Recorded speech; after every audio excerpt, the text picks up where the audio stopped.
Hello there guys and welcome back to the channel, and seemingly I just can't stop making videos today. Today has been quite an eventful affair, and we do know next month's upcoming side event, and it's actually a good one. It's I think one of the best designed types of side quest because it's genuinely simple. Don't need to know everything about it to be able to benefit from it. And yeah, hopefully, this will be the first side event this year that doesn't start with some huge bug or some error. But the base idea is very simple, and Kabam this time also does a much better job explaining what you meant to do.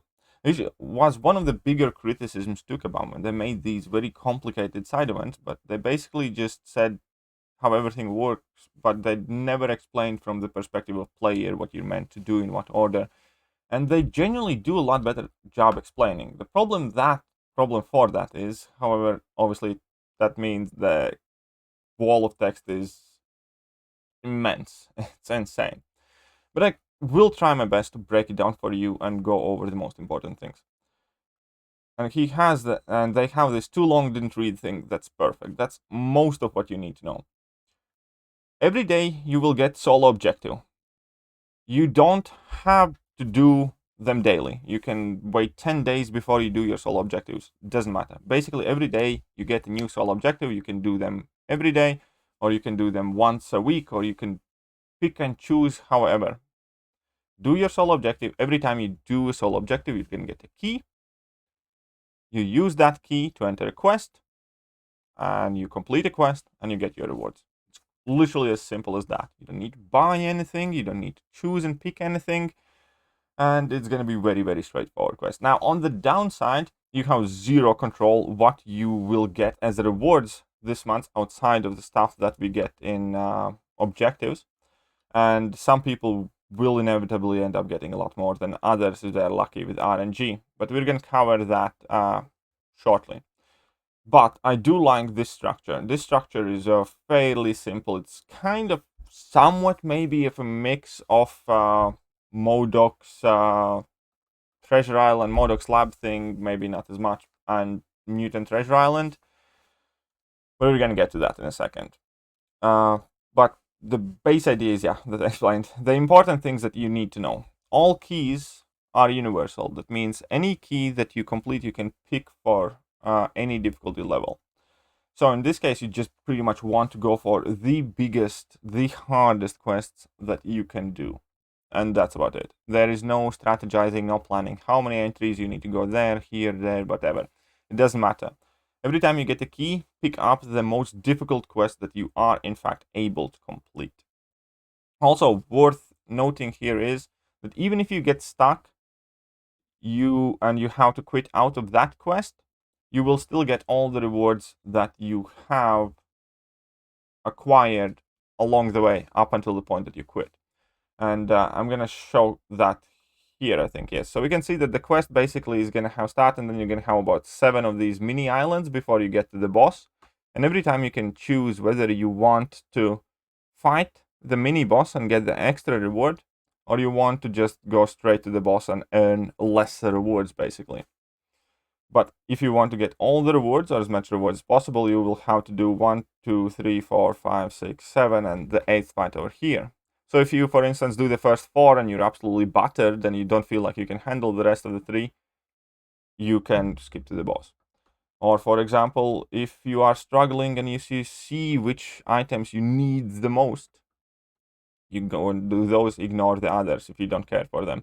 But ultimately, ideally, most of the people will obviously just do all of the fights and get all of the extra, all of the rewards that are available here. Now, speaking of rewards, I think in total it will add up to a quite substantial amount. Basically, they are random in a sense, but they will be spawning on like every spot that we saw. There will be 7 fights. In any of those 7 fights, next to any of those 7 fights, any of these rewards can spawn. So it could be the case that you see, for instance, 5-star hero crystal shards on every of those islands, if RNG so dictates, and you see nothing else. But the rewards are different every time you enter that quest. The rewards are reset every time basically you use a key. So you never know what you're gonna see in front of you. So that also prohibits us from telling you exactly what you can earn, because it's going to be completely random. But if you take any 7 of these items and look at it as your daily reward, I think it's quite decent. I think overall we're gonna have quite a decent chunk of rewards. That's the only unnerving thing about this event quest, that I'm not entirely sure what I'm gonna end up walking away with, and that I, for instance, might not get any 6-star shards or hardly any, while somebody else might get super lucky and get a ton of them. I don't like that idea that everything's completely random. But overall, the structure, I think, is quite well designed here. And the fact that the quest is straightforward and simple, and quite honestly, you can't really do it wrong. Do the solo objective, get a key, use the key to hardest difficulty, get your rewards. That's it. Simple and straightforward. And there is a decent chunk of rewards here, but there are also these individual solo milestones that are also quite good. And for the tier 5 CC monthly, this month there will be again no 4-star challenge, thank God, and it's gonna be more or less the same way how it was previously, where we do the hardest difficulty of the side quest and we just earn these tier 5 class catalyst fragment crystals. The only difference is that with this Odin's quest we got pretty much all of them in a big bulk towards the end of the month. But here, you're going to be getting them gradually every 4 or 5 quests that you complete. You're going to get 2%, 2%, 2%, 2%, 2%, and 10%. So it's going to be 20% of tier 5 CC in total, pretty much exactly the same as we got this month there. And then we have these additional solo objectives that at the very least give us some guaranteed value. And that guaranteed value will come in form of 5-star Awakening Gem Crystal, 4-star Awakening Gem, 3-star Max Signature Stone, Tier 5 Basic Class Catalyst Fragments. How many of those are there? I think it was like 11,000. Yep, 11,000. 5-star Featured Hero Crystal, Legendary Crystal, 3-star Awakening Gem. So there is a featured 5-star Hero Crystal, 5-star Awakening Gem, some Tier 5B fragments. So that is the bare minimum guaranteed value, which is at the very least somewhat reassuring to have there. But yeah, there are obviously all the full descriptions of nodes and bosses and stuff like that we're going to encounter there. I'm not going to go over them in this video. That will be stretching it out too much. I didn't want to do that. But I did want to make sure that everybody understands the fundamentals of this quest and the fact that it is going to be very kind of like straightforward. Even if you don't see this video or you don't watch it, you are likely going to be able to get through it. There are very few key points to note, like all the keys work for any difficulty, so you can pick your own difficulty, the highest one that's possible for you, for example.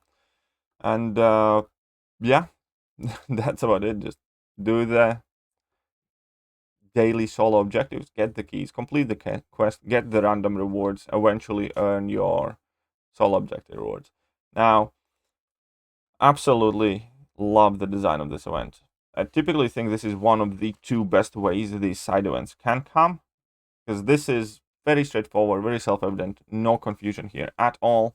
And only thing that is better than this is when we are giving an extensive store and a control over what resources we actually end up earning. I do love those events most, but this is also a very, very good side event. Finally, we do have something that doesn't require reading all of this encyclopedia to actually just go and do. For somebody who just doesn't have time or don't want to focus on this game so much, you can just literally open the game, solo objective is going to pop up, and I'm sure you're going to figure your way around. But yeah, I don't think there is much more to it. I'm going to leave a link to this entire thread if you want to read through the entire thing of it. I personally haven't, because there is so much. I think this time they gave us maybe a bit too much, but fair enough. They have the descriptions of all the bugs, all the buffs. Sorry, so many bugs. I consistently misspeak. And yeah, a whole bunch more information, but most of it is not really relevant. The main idea is just get the sole objective done, get the key, do the quest. rinse and repeat. Anyways, that is it. Let me know if you have any more questions. I'll do my best to answer them. And let me know what you guys are thinking. How will this next month event quest going to be? But that is it for me now. And I'm going to catch you guys soon. See ya.